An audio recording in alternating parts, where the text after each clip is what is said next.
تو آج ہم دو ایسی کہانیاں کھوجنے والے ہیں جو بظاہر تو پرستان اور جادو نگری کی لگتی ہیں، لیکن یقین مانیں ان میں چھپے انسانی جذبات، محبت اور دھوکے کے رنگ بالکل ہمارے جیسے ہیں۔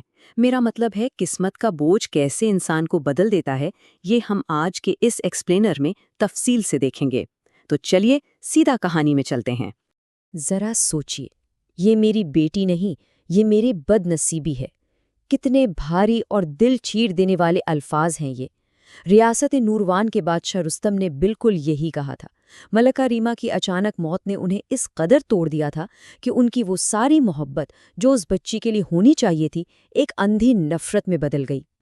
شہزادی نور، جس کی پیدائش خوشیوں کا سبب بننی تھی، وہ پیدا ہوتے ہی اپنے ہی باپ کی نظر میں ملکہ کی موت کی وجہ بن گئی۔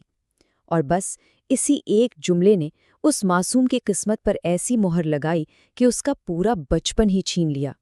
حصہ پہلا، قسمت کا بوجھ اور ٹھکرائی گئی شہزادی۔ ہوتا یوں ہے کہ بادشاہ رستم ایک غریب گھرانے کی خاتون عظما سے دوسری شادی کر لیتے ہیں، اور سچ پوچھیں تو یہیں سے نور کی تنہائی اور جلاوطنی کا اصل آغاز ہوتا ہے۔ اب یہاں ذرا فرق دیکھیں۔ ایک طرف نئی ملکہ کی بیٹی حور ہے جو محل کی آنکھ کا تارا بن گئی اور اسے بے تحاشا پیار ملا، اور دوسری طرف وہ معصوم نور جسے اسی محل کے باورچی خانے کی آگ اور دھوئیں میں دھکیل دیا گیا۔ لیکن قسمت کا کھیل دیکھیں ذرا۔ اسی آگ اور دھوئیں نے نور کو ایک ایسا کمال کا ہنر بخشا کہ اس کے ہاتھوں میں گویا جادو آ گیا۔ اور سب سے حیران کن بات یہ ہے کہ اتنی نفرت کے ماحول کے باوجود ان دونوں بہنوں کے درمیان ایک بے حد سچی اور گہری محبت پروان چڑھی۔ لیکن کیا واقعی کہانیاں اتنی سیدھی ہوتی ہیں؟ بالکل نہیں۔ ملکہ عظما کے دل میں حسد کی ایسی آگ بھڑکی کہ جب بادشاہ نے نور کی شادی ایک دور کی ریاست کے شہزادے ایان سے طے کی تو ملکہ کی لالک جاگ اٹھی۔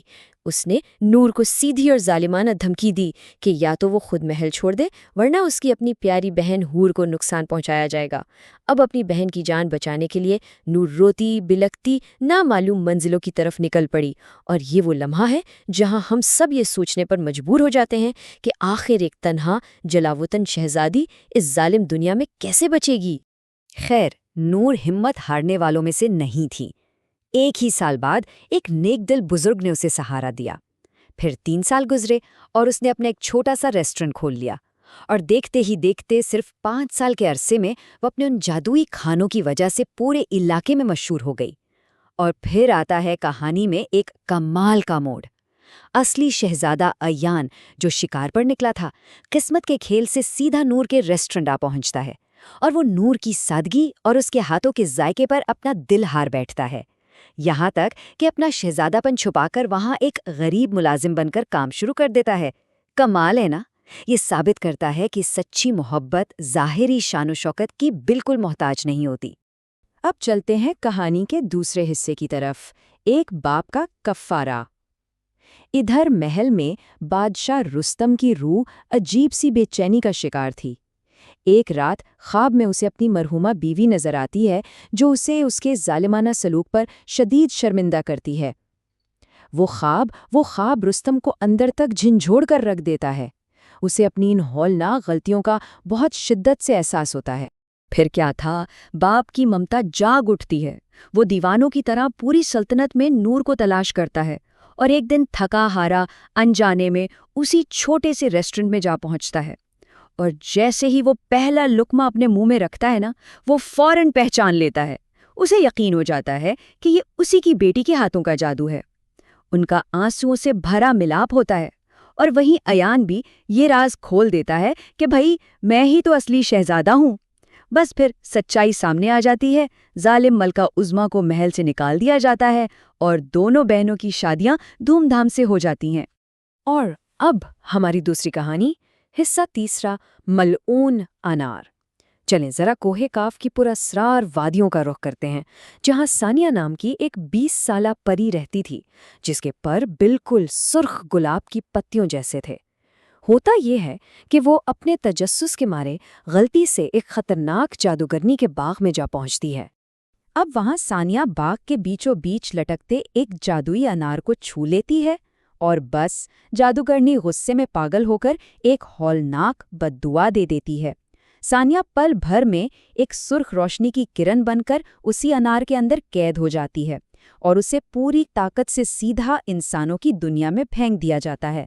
اور جب ایک بے اولاد بادشاہ اور ملکہ اس انار کو کھولتے ہیں تو ثانیہ اپنی تمام پرانی یادیں بھول کر ایک 3 سالہ بچی کے روپ میں باہر آتی ہے اور اس محل کی شہزادی بن جاتی ہے۔ لیکن اسی رات محل میں ایک بہت ہی خوفناک سازش جنم لیتی ہے۔ ایک لالچی خادمہ اپنے بیٹے کو اصلی شہزادے سے بدل دیتی ہے۔ خادمہ کا وہ بیٹا ارہم ایک انتہائی مغرور شہزادہ بن کر بڑا ہوتا ہے، جبکہ اصلی شہزادہ زین دریا کنارے ایک رحم دل مچھلیری کی زندگی گزارتا ہے۔ جب ثانیہ بڑی ہوتی ہے تو وہ ارہم کے اس غرور اور تکبر سے اتنا تنگ آ جاتی ہے کہ محل سے باہر نکل جاتی ہے۔ وہاں اس کی ملاقات زین سے ہوتی ہے، جو غریبوں میں مفت مچھلیاں بانٹ رہا ہوتا ہے۔ اور کیا کہنا، ثانیہ کو زین کی اسی سادگی اور رحم دلی سے سچی محبت ہو جاتی ہے۔ حصہ چوتھا، سچی محبت کے آنسو۔ دیکھیں، جہاں محبت ہوتی ہے نا، وہاں حسد بھی کوئی نہ کوئی راستہ نکال ہی لیتا ہے۔ اس مغرور شہزادے ارہم کو جب پتہ چلتا ہے کہ ثانیہ ایک غریب مچھیرے کو چاہتی ہے تو وہ غصے میں بالکل اندھا ہو جاتا ہے۔ وہ اپنے سپاہیوں کو سیدھا حکم دیتا ہے کہ زین کو دریا کی گہری اور قاتل لہروں میں پھینک دیا جائے۔ اور یہ وہ مقام ہے جہاں ثانیہ کا دل پوری طرح ٹکڑے ٹکڑے ہو جاتا ہے۔ اور عین اسی لمحے وہ مکار جادوگرنی واپس آ جاتی ہے۔ اس کی سرد اور ظالمانہ آواز پورے کمرے میں گونجتی ہے، اس بار تم تب تک قید رہو گی جب تک کوئی تم سے سچی محبت کرنے والا تمہیں آزاد نہ کرے۔ وہ ثانیہ پر دوبارہ اپنا وہ کالا منتر پڑھتی ہے۔ اچانک ثانیہ کے ذہن میں ایک دھماکہ سا ہوتا ہے اور اسے پرستان کی اپنی وہ پچھلی ساری زندگی یاد آ جاتی ہے۔ لیکن اس سے پہلے کہ وہ کچھ بھی کر سکے، وہ تڑپتی ہوئی دوبارہ اسی جادوئی انار میں قید ہو جاتی ہے۔ اب یہاں سب سے بڑا سوال یہ پیدا ہوتا ہے کہ ثانیہ کیسے بچے گی، کیونکہ جس سے وہ سچی محبت کرتی تھی وہ زین تو دریا کی لہروں میں کہیں گم ہو چکا ہے۔ جب بادشاہ، ملکہ اور ارہم کمرے میں آتے ہیں اور ثانیہ کی جگہ اس انار کو دیکھتے ہیں تو گویا ان پر قیامت ٹوٹ پڑتی ہے۔ اس لمحے ارہم کے اندر ایک بہت ہی شدید احساس جرم جاگتا ہے۔ اس کے غرور کی وہ ساری اونچی دیواریں ایک دم زمین بوس ہو جاتی ہیں، کیونکہ اسے احساس ہوتا ہے کہ اسی کی وجہ سے ثانیہ کی یہ حالت ہوئی ہے۔ پھر ارہم پچھتاوے کی آگ میں جلتا ہوا فوراً دریا کی طرف بھاگتا ہے اور کمال خوش قسمتی سے زین اسے زندہ مل جاتا ہے۔ زین کو فوراً محل لایا جاتا ہے۔ وہ اس انار کو دیکھ کر پھوٹ پھوٹ کر رونے لگتا ہے، اور جیسے ہی اس کی سچی محبت کے آنسو اس جادوئی انار پر گرتے ہیں، ایک زوردار روشنی ہوتی ہے، وہ انار ٹوٹ جاتا ہے اور ثانیہ اپنے انتہائی دلکش اور چمکدار سرخ پروں کے ساتھ ہمیشہ کے لیے آزاد ہو جاتی ہے۔ واقعی سچی محبت نے اس کالی جادو کو ہمیشہ کے لیے ختم کر دیا تھا۔ حصہ پانچواں، سچائی کی فتح اور غرور کا انجام۔ اس شدید جذباتی عروج کے بعد سچائی بھی سب کے سامنے آ ہی جاتی ہے۔ وہ بوڑھی خادمہ ندامت اور پچھتاوے میں اپنا گناہ قبول کر لیتی ہے اور بتا دیتی ہے کہ زین ہی اس محل کا اصلی شہزادہ ہے۔ ارہم کا وہ سارا جھوٹا غرور خاک میں مل جاتا ہے۔ وہ بے حد شرمندگی کے ساتھ بادشاہ سے معافی مانگتا ہے اور محل سے جانے لگتا ہے۔ لیکن یہاں ذرا بادشاہ سرفراز کی عظمت دیکھیں۔ وہ ارہم کا ہاتھ پکڑ لیتے ہیں اور یہ خوبصورت الفاظ کہتے ہیں، تم نے اپنا بچپن ہمارے آنگن میں گزارا ہے، ہم نے تمہیں اپنے ہاتھوں سے پالا ہے۔ یہ لمحہ واقعی ہمیں سکھاتا ہے کہ سچی شرافت اور خاندانیت خون سے نہیں بلکہ محبت اور بہترین تربیت سے آتی ہے۔ بادشاہ اور ملکہ اسے دل سے معاف کر دیتے ہیں اور پھر ریاست کو زین، ارہم اور ثانیہ کے درمیان بانٹ دیا جاتا ہے۔ تو آخر ان دونوں کہانیوں سے ہم نے کیا سیکھا؟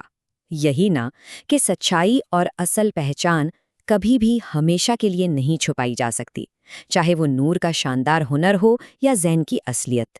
ہم نے یہ بھی دیکھا کہ حسد کیسے انسان کو اندر سے کھوکھلا اور تباہ کر دیتا ہے، اور سب سے اہم بات، خاندانی محبت اور معافی کی طاقت اتنی بڑی ہوتی ہے کہ وہ تاریک ترین جادو کو بھی توڑ سکتی ہے۔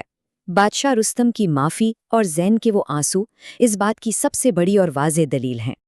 اور اب آخر میں ایک سوال جو ہمیں اپنے آپ سے ضرور پوچھنا چاہیے، یہ صرف پرانے وقتوں کی کہانیاں نہیں ہیں، یہ ہمارے اپنے اندر چلنے والی کشمکش کی عکاسی کرتی ہیں۔ ہماری اپنی زندگیوں میں ایسے کون سے سچ ہیں جنہیں ہم نے کسی نہ کسی غلاف میں چھپا رکھا ہے؟ وہ کون سا غرور ہے جسے آج توڑنے کی ضرورت ہے؟ یا وہ کون سی سچی محبت ہے جو کسی جادو کے ٹوٹنے کا بے صبری سے انتظار کر رہی ہے؟ ان باتوں پر غور ضرور کیجیے گا۔ آج کے اس ایکسپلینر میں ہمارے ساتھ شامل رہنے کا بہت بہت شکریہ۔